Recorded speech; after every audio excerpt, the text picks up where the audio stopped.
Eu quero saudar a todos com a paz do Senhor. Devo trazer a minha satisfação, a minha alegria de estar aqui nesta noite participando deste culto de Santa Ceia. Agradeço primeiramente a Deus, agradeço também ao presidente pastor Zé Carlos de Lima e ao pastor da igreja, o pastor Hinaldo, ter convidado para a gente estar aqui. Meus irmãos, eu quero convidar os irmãos para nós abrirmos a Bíblia num texto muito conhecido no livro dos Salmos, Salmo de número 126, e o versículo 3, que diz assim: grandes coisas fez o Senhor por nós, e por isso estamos alegres. Grandes coisas fez o Senhor por nós, e por isso estamos alegres. Esse Salmo 126 é um salmo que está na categoria de salmo de peregrinações, do Salmo 120 a 134, esses salmos, o povo judeus que mora fora de Jerusalém, durante as festividades as principais, da Páscoa, Pentecoste, Tabernáculo, vem em peregrinação, declamando esses salmos, do Salmo 120 ao Salmo de número 134. Os irmãos sabem que os salmos são 150 salmos, 70 salmos, mais ou menos, foram escritos por Davi, mas teve salmo de Moisés, salmo de Asaf, salmos dos filhos de Coré, né? Mas teve salmos anônimos, que ninguém sabe quem escreveu. E um desses salmos é um dos tais. Mas, quando a gente começa a ler esse salmo, na sua leitura, a gente observa que esse salmo foi escrito por alguém que passou um período lá no exílio babilônico, quando o povo de Deus ficou um período de 70 anos ali, no cativeiro da Babilônia, porque o próprio Deus determinou. Tem coisas, irmãos, que às vezes a gente diz, é o diabo, é fulano, é ciclano, mas às vezes não é. É o próprio Deus, tratando o caráter nosso. É ou não? Glória. E às vezes a prova tem um início, às vezes a gente se aperreia, a gente se incomoda, aí Deus diz, tenha calma, eu estou tratando. A prova tem um meio e a prova tem um final. É ou não? Glória. Antes do povo ir para o cativeiro, Deus usou o profeta Jeremias, capítulo 29, versículo 10. Olha o que diz. Porque assim diz o Senhor: certamente que passando 70 anos na Babilônia, vos visitarei, e cumprirei sobre vós a minha boa palavra, tornando a trazer a este lugar. Olha, irmão, Deus disse, olha, vocês vão passar um período de tratamento, de 70 anos, mas quando chegar a 70 anos, eu vou visitar vocês, e vou trazer vocês de volta. Glória. Passou o tempo, passou os anos, Deus começou a usar os profetas, que ia fazer isso. O profeta que Deus mais usou, cerca de 150 anos, antes desse homem nascer, de vir um mundo, Deus a usa o profeta Isaías, observe, 45 de Isaías, e versículo de número 1 a seguir, diz, assim diz o Senhor ao seu ungido, a Ciro. Quem era Ciro? Nessa época ele nem existia, ele não era nem nascido, mas Deus usa o profeta Isaías, chama ele pelo nome.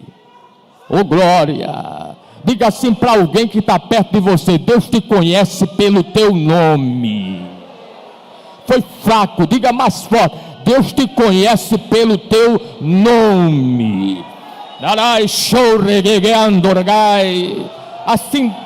Assim diz o Senhor ao seu ungido, a Ciro, a quem tomo pela sua mão direita, para bater as nações diante da sua face. Eu soltarei os lombos dos reis, para abrir diante dele as portas, aí as portas não se fecharão.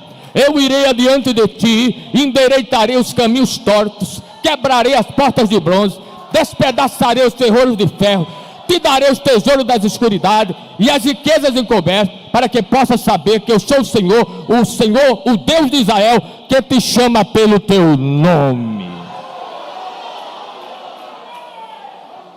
Segundo alguns estudiosos da Bíblia, 150 anos antes, Deus usa o profeta Isaías, fala a respeito de Ciro, que Ciro não era hebreu, pastor Hinaldo, Ciro era persa, era um povo que não conhecia Deus, mas Deus usa quem Ele quer.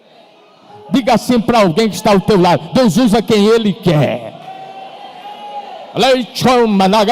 Mas aquilo que Deus disse que vai fazer, Ele vai fazer, porque Ele é fiel. Quem está comigo e pode adorar. Quem tem glória diz glória, quem tem língua fala língua.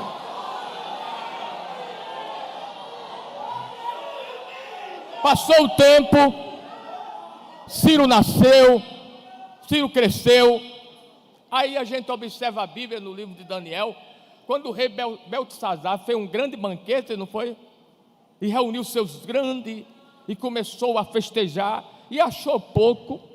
Aí foi mexer onde ele não viria mexer.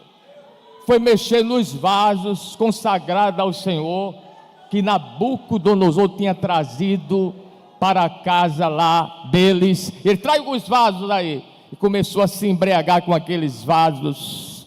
Olha, irmãos, quero dar um conselho a alguém: não mexa com quem está diante do Senhor. Glória! Quem está diante do Senhor, você tocar nele, toca no Senhor.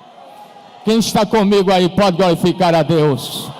Não toque, não mexa, não aponte, glória, não diga coisa com coisa, glória. O Senhor pode falar, o Senhor pode dizer, mas Ele tem ciúme do seu povo. Quem está comigo pode glorificar a Deus aí, olha.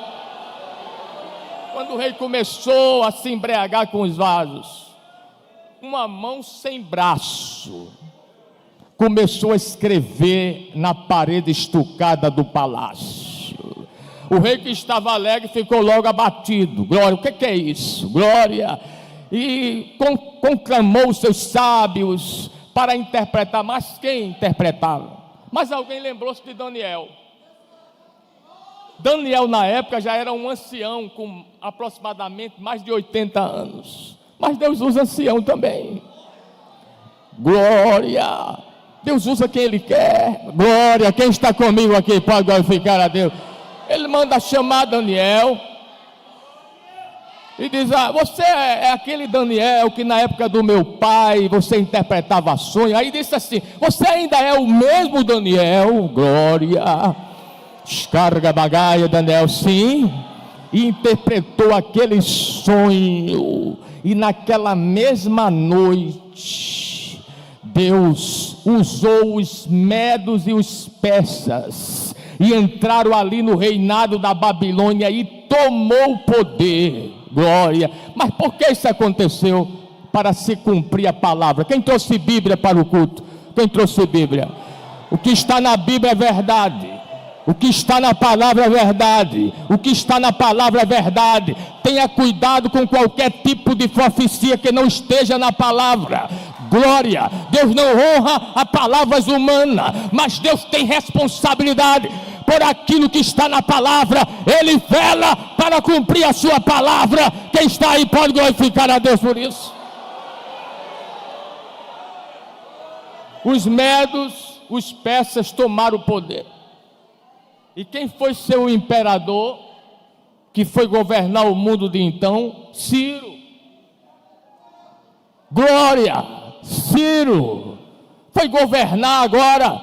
E quando ele estava governando, não tinha na época livros assim como a gente tem hoje, olha. Era tudo escrito em outras formas, em pergaminho, outros tipos de manuscrito. Mas de repente Ciro se deparou com uma profecia a respeito dele. Olha como é que Deus faz. Segundo o livro das Crônicas, capítulo de número 36, glória, observa, capítulo 36, rapidamente, versículo 22, observa, 36 e 22, porém, no primeiro ano de Ciro, rei da Pérsia, para que se cumprisse a palavra do Senhor. Diga assim para alguém que está perto de você: Deus cumpre a sua palavra. Foi fraco, diga mais forte: Deus cumpre a sua palavra. Diga mais uma vez: Deus cumpre a sua palavra. Você não morre antes do cumprimento da palavra de Deus na tua vida. Glória, glória, glória a Deus. Glória. Para que se cumprisse a palavra do Senhor pela boca de Jeremias, despertou o Senhor o espírito de Ciro, rei da Pérsia, o qual fez passar pregão por todo o seu reino, como também por escrito, dizendo: assim diz Ciro, rei da Pérsia, o Senhor, o Deus do céu, me deu todos os reinos da terra, e me encarregou de lhe edificar uma casa em Jerusalém, que está em Judá, que dentre vós e de todo o seu povo que suba, e o Senhor seu Deus seja com ele. E Ciro, glória, obedeceu à voz do Senhor. Ele não conhecia o Senhor, mas ele ouviu essa profecia, deu crédito, glória, e o povo que estava lá preso recebeu agora a liberdade de voltar para sua casa, glória, porque tinha uma profecia a respeito disso. Quem acredita que isso é verdade? Não sei o que Deus vai fazer, hein? Mas Deus movimenta o céu, Deus movimenta a terra, Deus movimenta os homens, Deus entra dentro, glória, de hospitais, Deus faz maravilha, Deus solta o cativo, mas aquilo que Ele quer fazer, Ele vai fazer, para o nome dEle ser glorificado.